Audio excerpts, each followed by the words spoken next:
आपने जिस क्लिनिक पर आपने चूज़ किया आप गए, जी। आपने क्या देख के ऐसा देखा था कि आपको लगा हाँ, ये बेस्ट क्लिनिक है हाँ सर, और वो मैं कराऊँ? सेलिब्रिटी देख के गया था शायद उस टाइम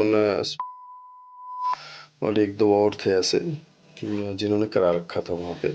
वहाँ जाने पे बताया भी गया, यहाँ इन्होंने कराया है।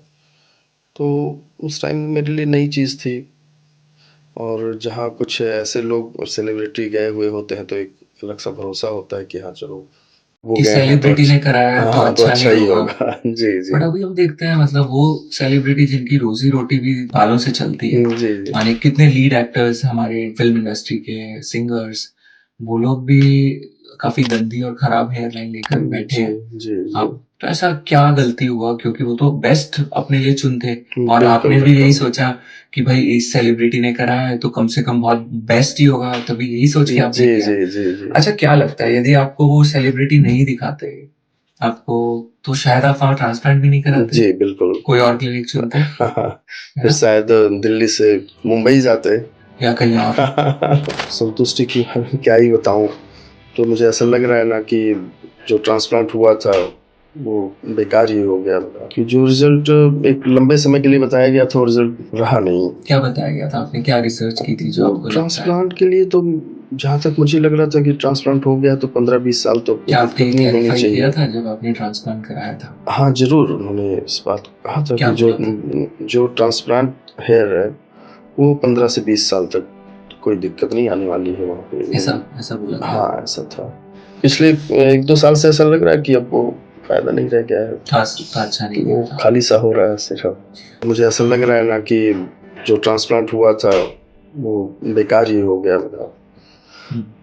कि जो रिज़ल्ट एक लंबे समय के लिए बताया गया था वो रिज़ल्ट रहा नहीं। तो ये ट्रांसप्लांट आपने कहाँ पर कराया था? ये मैंने क्लिनिक है सफदरजंग, वहाँ कराया था। वहाँ पे मैंने कराया था। बताएँ आपको कितना समय हुआ ये ट्रांसप्लांट कराए जो आपने कराया सर हुआ है? ये जब मैंने कराया था 4 साल पहले, 15-20 दिन या महीने, 1 महीना आप मान लो, बहुत दिक्कत हुई थी मुझे, सोने में दिक्कत होती थी, रात में पेन होता था बहुत, हाथ ना लग जाए कहीं, कोई दिक्कत ना हो जाए।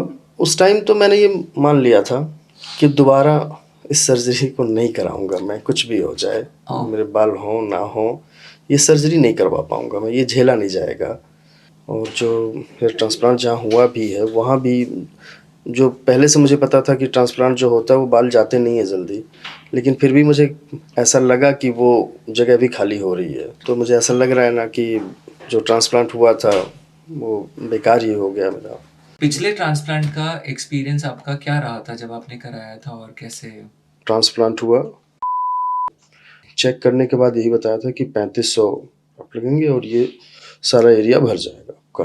और दवाइयाँ उन्होंने जो मुझे दी थी वो मैंने एक टाइम तक यूज़ किया, उसके बाद से जगह भी खाली हो रही है। तो दवाइयाँ क्या-क्या रही थी जो आपको सर दवाइयों का नाम वैसे सब तो नहीं याद है मुझे, कई सारी दवाइयाँ दी थी उन्होंने, लेकिन उसमें एक स्प्रे करने के लिए मिनॉक्सिडिल और टैबलेट्स थे कुछ खाने के लिए।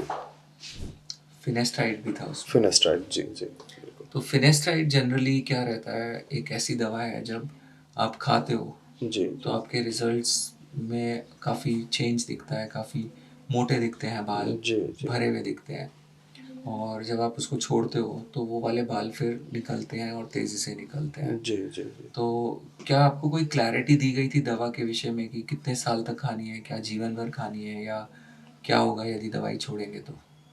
नहीं, दवाई के लिए उन्होंने जो बताया था 6 महीने का, एक टाइम उन्होंने कहा था कि 6 महीने तो आपको खाना ही खाना है। बाकी दवाई के बारे में मैंने पहले भी सुन चुका था और देखा भी था कि उसके कुछ साइड इफ़ेक्ट्स भी होते हैं। तो वो मैं उनसे फिर दोबारा जब बात हुई, पीआरबी के लिए भी बुलाया गया था मुझे। कितने पीआरपी करा लिया आपने? पीआरबी वहाँ पे मैंने 2 बार कराया था। वैसे कितने बताए थे जनरली कि उन्होंने पीआरबी तो बोला था हर 3 महीने पे आप अच्छा, कराते रहो। ओके। बट वो मेरे लिए संभव नहीं था कि हुँ। मैं बार-बार वहाँ हुँ, से हुँ, आऊँ हुँ, हुँ, पीआरबी के लिए। हुँ।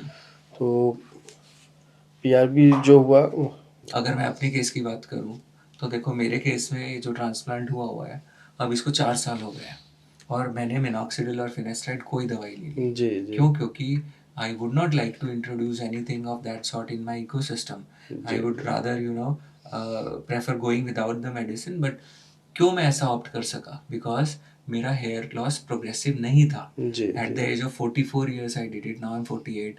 तो मेरे को, मुझे ज़रूरत नहीं था दवा का, तो मैंने नहीं दिया। आपके भाई साहब के केस में प्रोबेबली हमको थोड़ी ज़रूरत दिखी होगी, तो हमने कम डोज पे की। तो या जी, तो हम जी। ना दें या हम मिनिमम डोज पे मिनिमम दें। दे जी, बिल्कुल। तो पिछले क्लिनिक में जब आप गए, तो आपको उन्होंने, सेलिब्रिटीज तो आपने देखे, जी, जो जी। कि शायद देखने से आपको कोई फायदा नहीं हुआ, उल्टा नुकसान ही हुआ।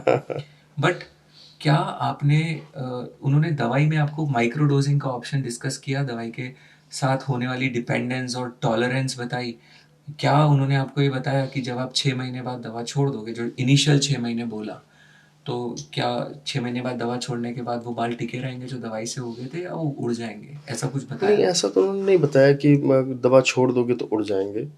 और उन्होंने ये जो स्टार्टिंग में दवा दी, उसमें कोई डिस्कशन नहीं था, उनका ये था कि ये तो खाना ही खाना है आपने। फिर उन्होंने बोला था कि जब आप सेकंड टाइम आओगे तो फिर उसपे और दवाइयाँ कम करनी होंगी या ज़्यादा करनी होंगी, हम उस टाइम डिसाइड करेंगे। और ज़्यादा? आपकी तो डोज 1 mg डेली थी, उससे ज़्यादा क्या? नहीं, नहीं, मतलब दवाइयों का जो भी होगा नेक्स्ट टाइम ओह! हम डिसाइड नेक्स्ट टाइम करेंगे। अभी तो ये है, ये खाना ही खाना है। उस टाइम मुझसे ये डिस्कस नहीं किया गया था कि दवाइयाँ किस लेवल पे दी जाएँ।